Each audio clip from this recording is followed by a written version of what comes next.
जय श्री राम। राम नाम अपरंपार है।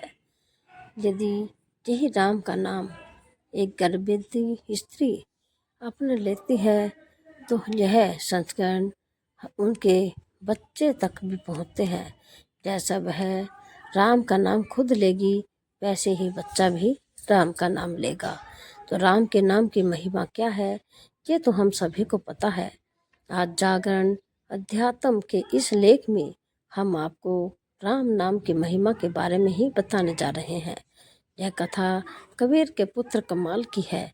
एक बार राम नाम का प्रभाव कुछ ऐसा हुआ कि कमाल द्वारा एक कोझे का कोझ दूर हो गया। इससे कमाल को यह लगने लगा कि राम नाम की महिमा को तो पूरी तरह जान गए हैं। हालांकि इससे कबीर जी को कोई प्रसन्नता नहीं हुई। कबीर जी ने कमाल को तुलसीदास जी के पास भेजा। तुलसीदास जी ने तुलसी के पत्र पर राम नाम लिखा और उसे एक जल में डाल दिया। इस जल को पीकर 500 कोढ़ ठीक हो गई। फिर कमाल को लगने लगा कि राम नाम का तुलसी पत्र पर लिखकर जल में डालने और उसे पीने से 500 कोढ़ियों को ठीक किया जा सकता है। तो राम नाम की इतनी महिमा है, लेकिन इससे भी कबीर जी प्रसन्न नहीं हुए। तो उन्होंने कमाल को सूरदास के पास भेजा। सूरदास जी ने गंगा में बह रहे एक शव के कान में राम नाम लिया। उन्होंने इतना कहने से ही सब जीवित हो उठा। अंततः संत सूरदास जी ने गंगा में बहते हुए एक शव के कान में केवल रै कहा और सब जीवित हो गया। तब कमाल को लगा कि राम नाम के केवल रै अक्षर से ही मुर्दा जीवित हो उठा।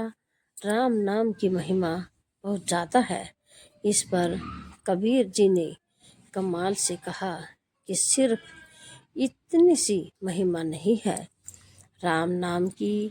उन्होंने कहा फिर कुटी विलास सृष्टि लय सोई, अर्थात इससे भिरकुटी विलास मात्र से प्रलय हो सकता है।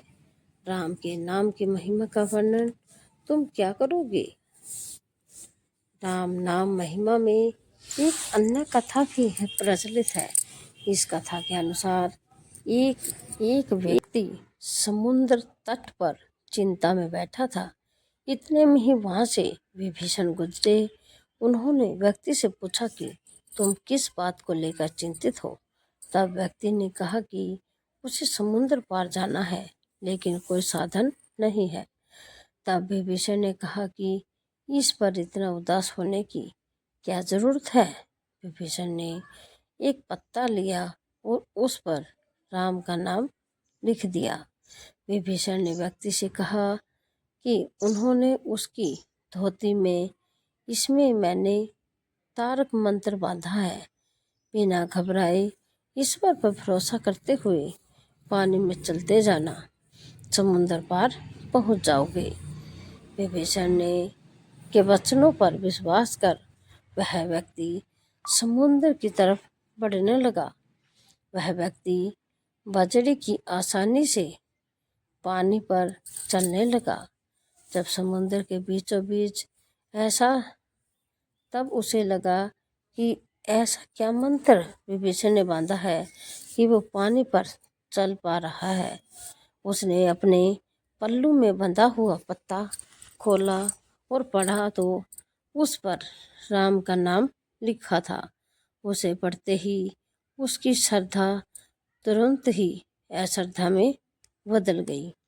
उसे लगा कि यह कोई तारक मंत्र नहीं है, यह तो सबसे सीधा साधा राम नाम है। उसने मन में आई अश्रद्धा के चलते ही वह डूबकर मर गया। तुलसीदास जी कहते हैं कि राम बड़ा परमार्थ रूपा, अर्थात ब्रह्मा ने ही परमार्थ के लिए राम रूप धारण किया था। ऐसी ही धार्मिक और पुरानी कथा के लिए तभी हमारे चैनल को लाइक करें, शेयर करें, सब्सक्राइब करें। तभी कहते हैं कि राम नाम बिना कुछ नहीं है। यदि आप राम के नाम देते हैं तो उससे आपका बेड़ा पार होता है। यदि गर्भवती स्त्री लेती है तो उसके बच्चे में अच्छे संस्कार पैदा होते हैं। धन्यवाद।